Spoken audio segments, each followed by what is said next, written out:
You and I have made the same mistake of coming up with excuses each year to avoid cleaning out your life because you're too comfortable.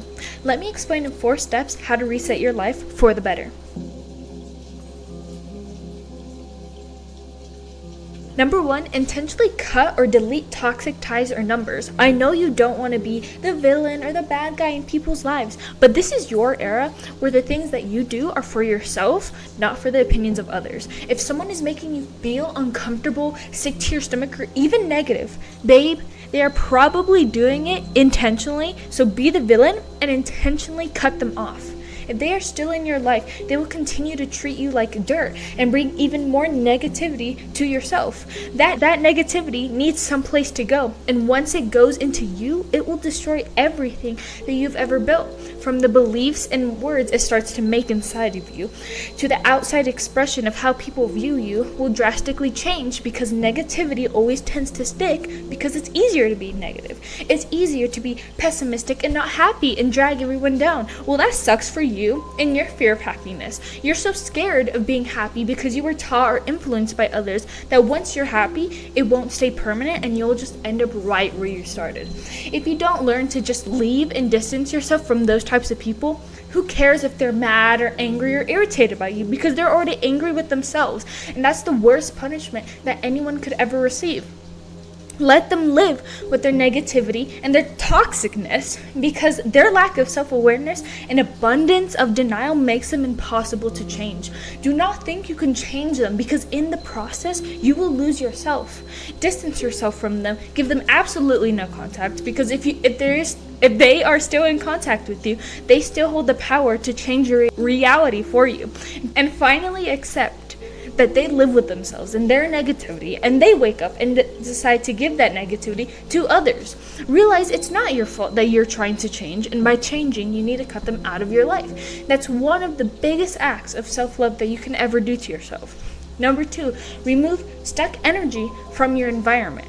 Once we touch an object, the emotions we feel in that moment are transferred to the object and are stuck in that object because they don't have the energy to give, so they just receive our energy.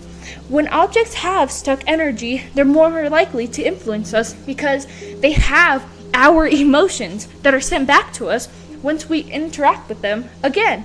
Like our phone with scrolling. Scrolling gives us a sense of numbness and happiness by being able to look into other people's lives while trying to escape our own. Staying in bed also gives us a sense of safety and comfort by being able to stay in the same place completely stress-free. When we relive these emotions again, we're more likely to repeat the action no matter how bad it is for our health, because we get a sense of familiarity from a previous experience. Repeating the action over and over signals to the brain that it is safe, but also signals to the brain that we should just stay here and not risk it for something better, which causes us to remain unchanged. The only way to remove stuck energy is to change, because once you change, you have a different mindset and perspective on everything that you interact with, causing different energy to now be stuck. If you associate a computer with work that you dread, you will feel dread because your brain already believes it. If you associate a microphone like this or a stage with stage fright, then you're going to be scared. The brain believes what you tell it. So if you change your perspective on how you view certain objects, then your success will grow exponentially, because there is no negative feelings associated with anything. Therefore, you will not view an object, situation, or place a chore, but a privilege. Number 3, reflect and reset your boundaries, so not only other people but yourself know the standard that you hold, and if anyone can't meet it, then they leave. Your boundaries have to be so firm in order to be put in place. No one is going to take you seriously if you nervously or shyly try to set a boundary, because they know that you're unsure. And if you're unsure, they have the power to keep doing it, and they know that you're not brave enough to try and enforce it consistently. The toxic people will always find a way to push your limits and to see what you tolerate.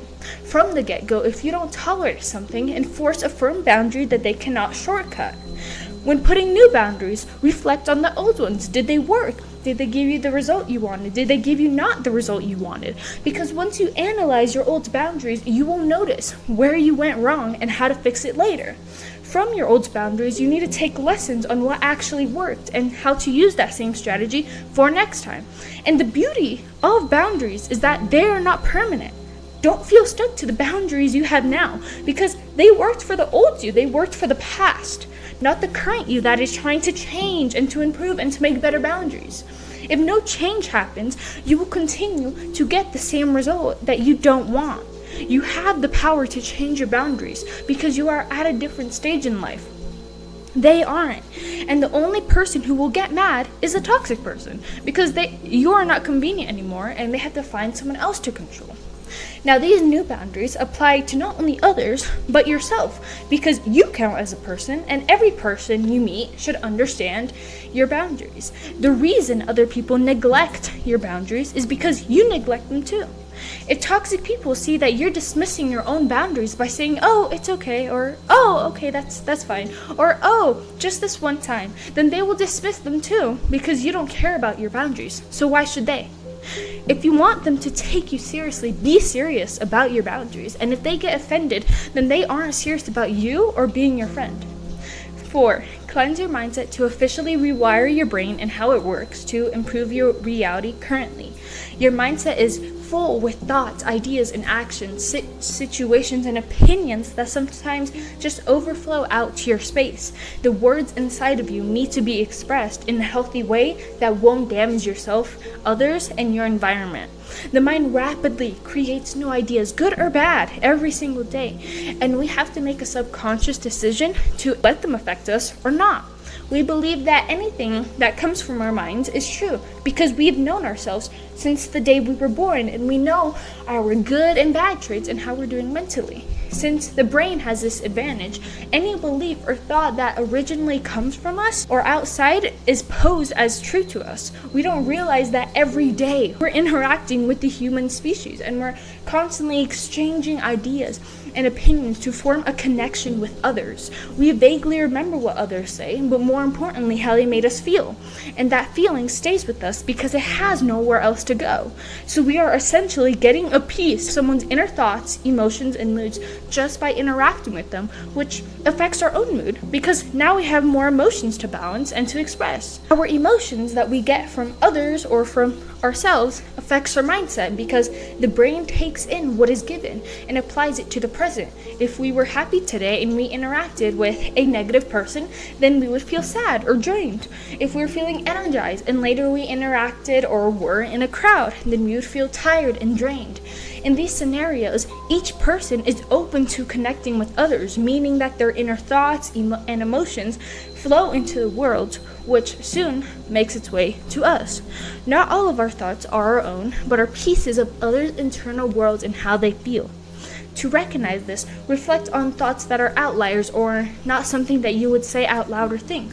Remember who you are around and how they usually are, and notice any gaps of emotion or beliefs that come from them.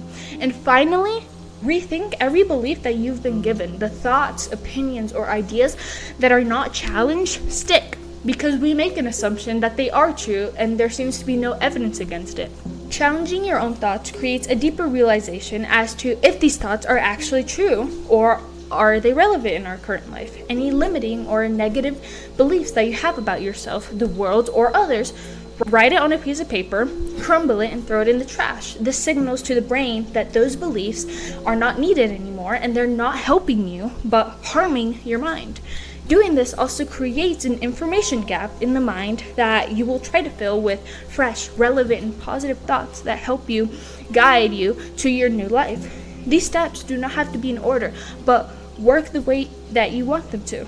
2026 is the year of changing, so we can gain success together and transform into the better you. I am so grateful for my audience every single day, and it will grow exponentially. This is your host to the Blueprint to Success podcast signing off.